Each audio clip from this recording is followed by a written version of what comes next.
사사기 13장 1절로 4절 말씀을 한 목소리로 읽겠습니다. 시작.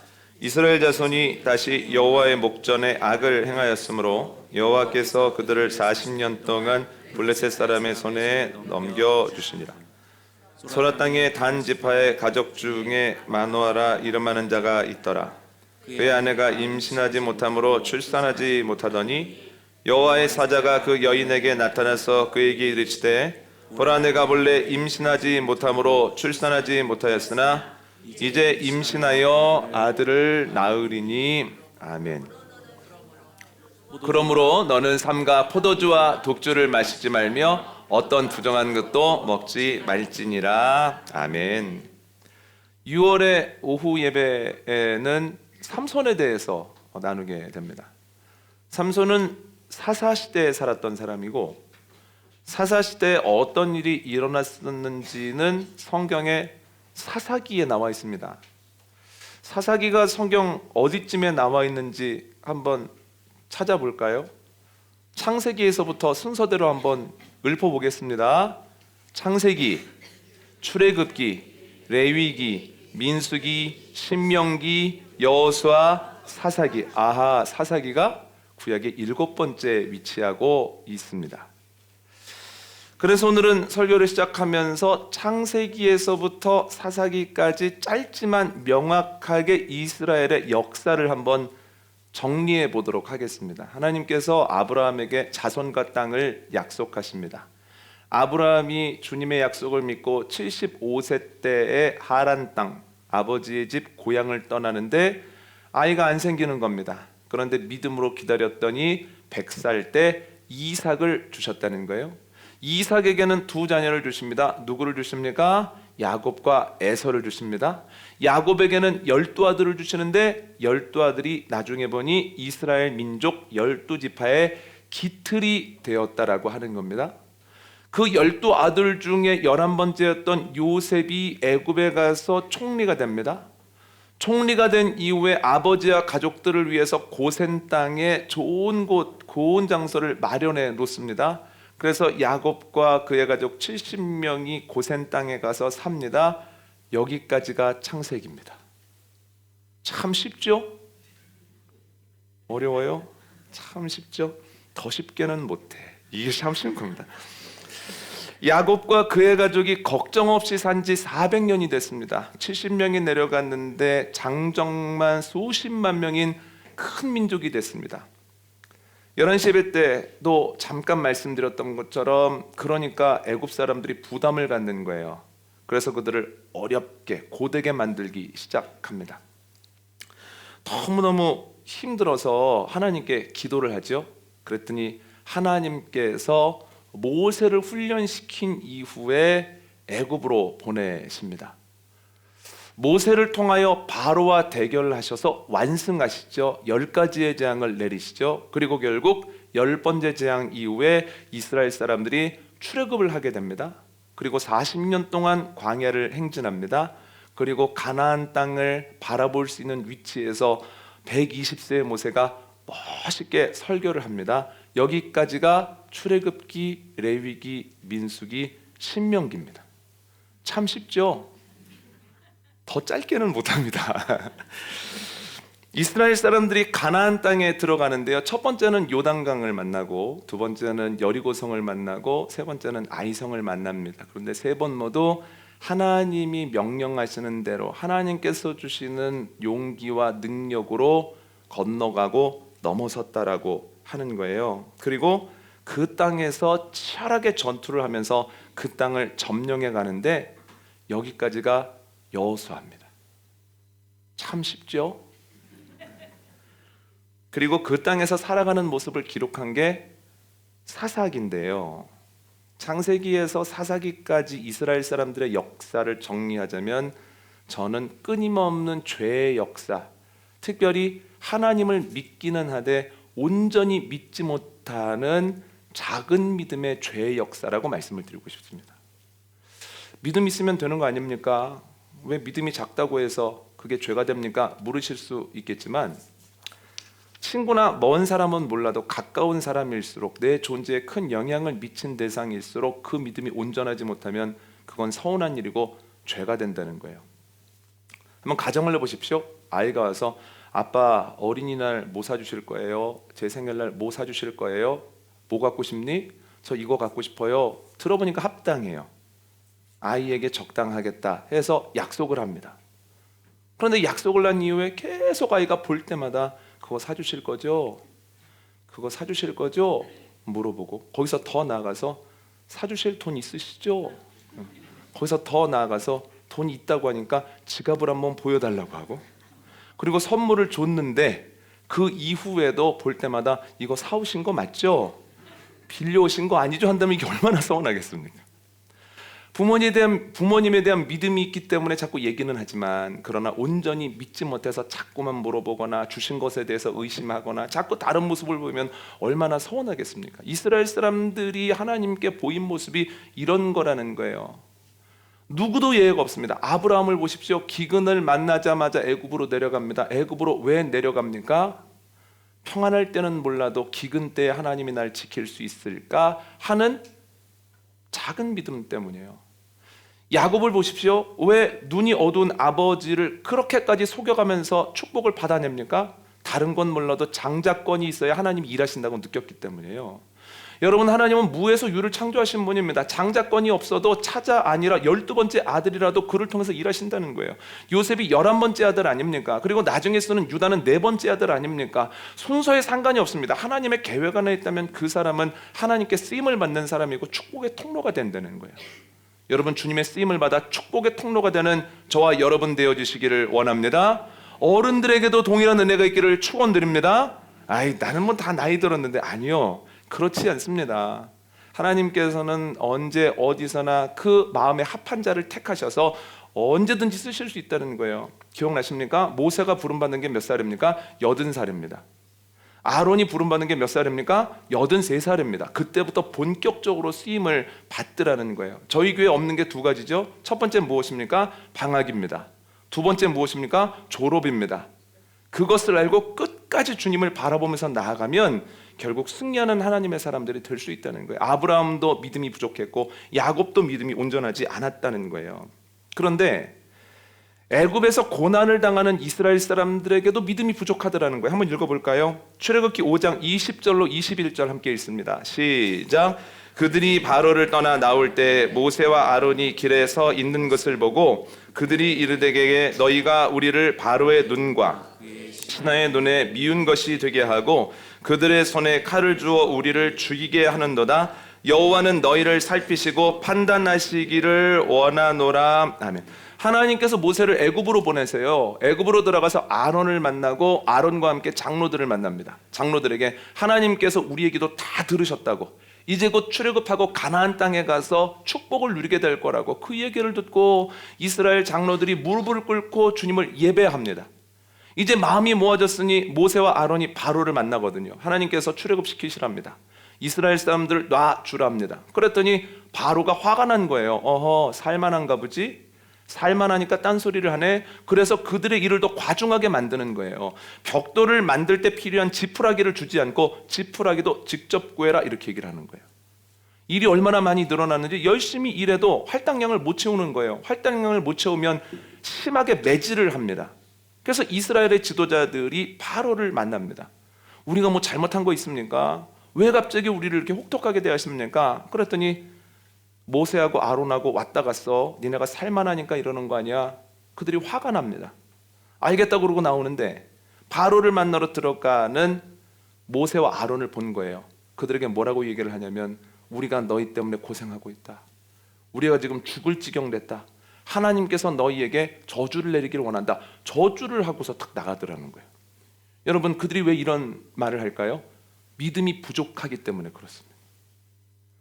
다른 사람은 몰라도 바로는 못 꺾어. 바로의 마음은 바꿀 수 없는 거야. 그래서 이미 이건 끝났다고 생각을 하고 모세를 비난하는 거거든요. 여러분, 힘들 때, 어려울 때 구해달라고, 열어달라고, 건져달라고 기도할 때 믿음이 좋아 보였는데, 그런데 막상 바로와 하나님을 비교하니 그들의 믿음이 보잘것없고 온전치 않더라는 거예요. 이게 죄라고 하는 겁니다. 애굽에서만 죄를 지었느냐? 아니요. 광야에서도 죄를 짓습니다. 읽어볼까요? 출애굽기 14장 10절로 11절입니다. 시작.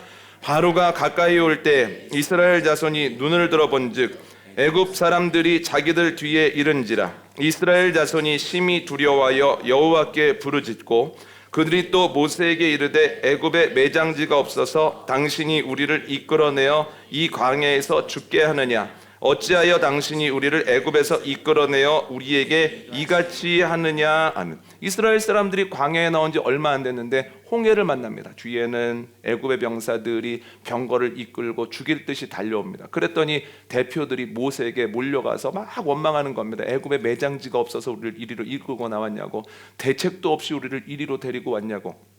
여러분, 그들은 애굽에서 주님의 크신 능력을 10번이나 봤거든요. 얼마 안 됐습니다. 그런데 왜 갑자기 홍해 앞에서 이렇게까지 금방 포기하고 이렇게까지 모세를 원망할까요? 둘 중에 하나입니다. 첫 번째는 공간에 대한 겁니다. 애굽에서는 하나님의 능력이 있었으나 광야에서는 하나님의 능력이 없어 하거나, 두 번째는 대상에 대한 겁니다.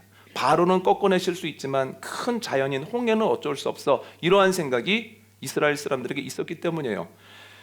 홍해 앞에서 모세에게 몰려가서 원망하는 것도 불완전한 믿음입니다. 불완전한 믿음이 뭐라고요? 따라해 보시죠. 죄.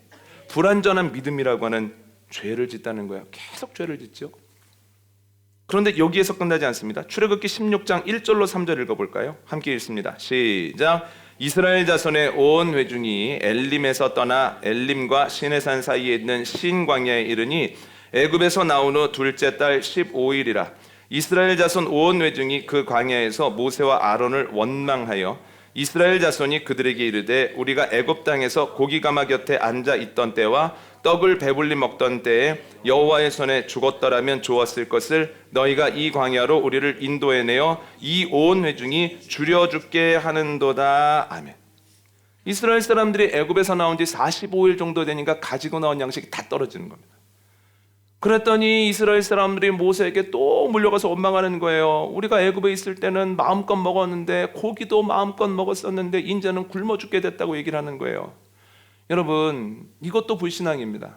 주님께서 분명히 이스라엘 사람들에게 가나안 땅에 도착하고 그 땅을 차지할 거라고 말씀하셨거든요. 그러면 주님께서 그렇게 약속하셨으면 다 준비해 놓으셨지 않았겠습니까? 부모님이 이번 휴가는 어디로 가는 거야 하고 역으로 가거나 혹은 어디로 가면 준비가 되어 있지 않겠습니까? 역으로 가면 기차표가 있을 거고 어딘가에 도착을 하면 숙소가 정해져 있지 않겠습니까? 부모님도 하물며 그렇게 하는데 왜 하나님이 그 여정에 대한 준비를 전혀 안 해놓으셨겠습니까?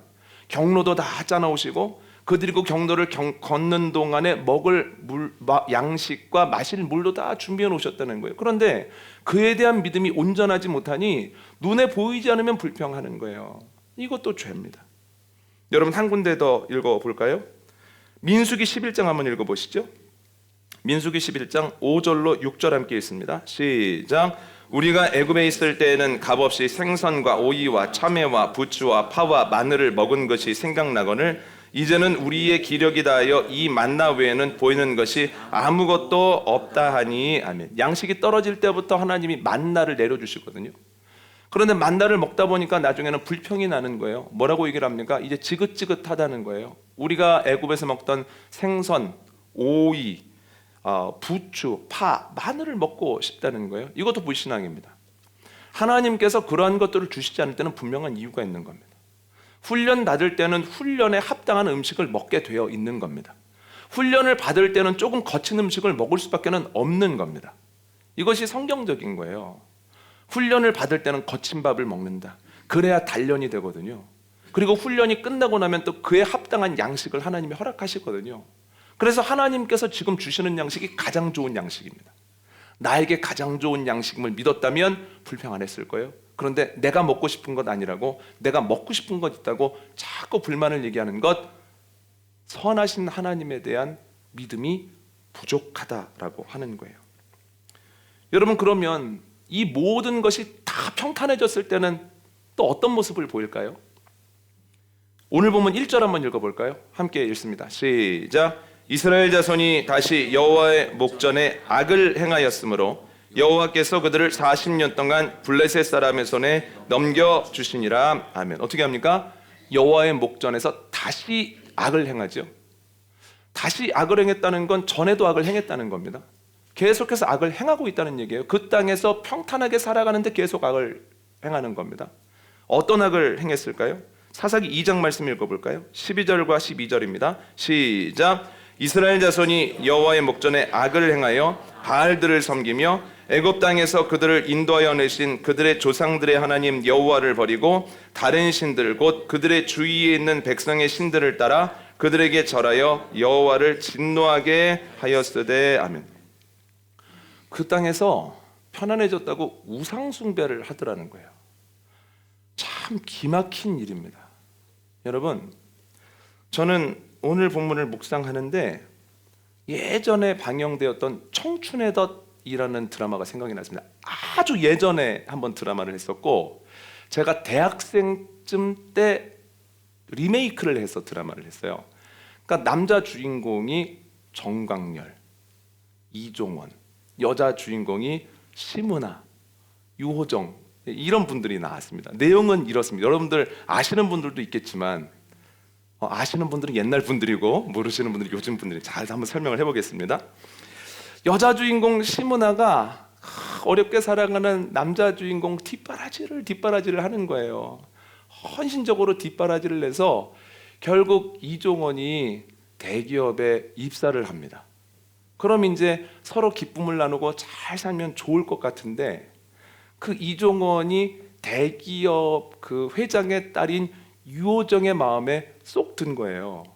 그래서 유호정이 총각이냐고 물어봤더니 총각이라고 그러고 둘이 연애를 하고, 그리고 심은하 씨하고 연락이 잘 안 되는 거예요. 그리고 자기를 위해 헌신했던 그 심은하를 버려버립니다.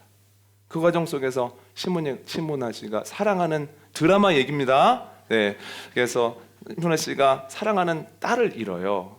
얼마나 화가 나는지 땅바닥을 기어다니면서 이렇게 얘기를 합니다. 부셔버릴 거야, 이런 얘기를 하거든요. 기억나세요? 그런 장면이 있었습니다.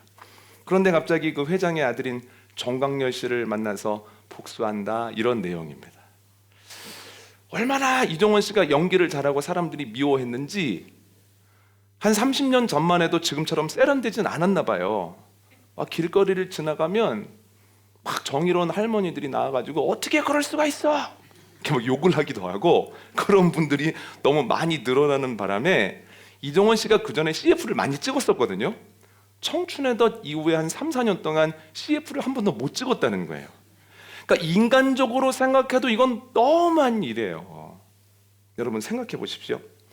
주님께서 이스라엘 사람들을 애굽에서 건지셨습니다. 주님께서 그 이스라엘 사람들을 건지셔서 40년 동안 입히고 먹이고 달래가지고 가나안 땅까지 가게 하셨습니다. 가나안 땅에 들어갈 힘이 없는 사람들인데 요단강을 가르고 여리고성을 넘어서 그 땅을 차지하게 하셨습니다. 이제는 살만합니다. 그러면 그들이 뭐 해야 되겠습니까?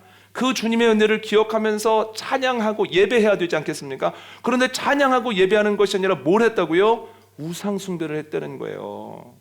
여러분 기가 막힌 일 아닙니까?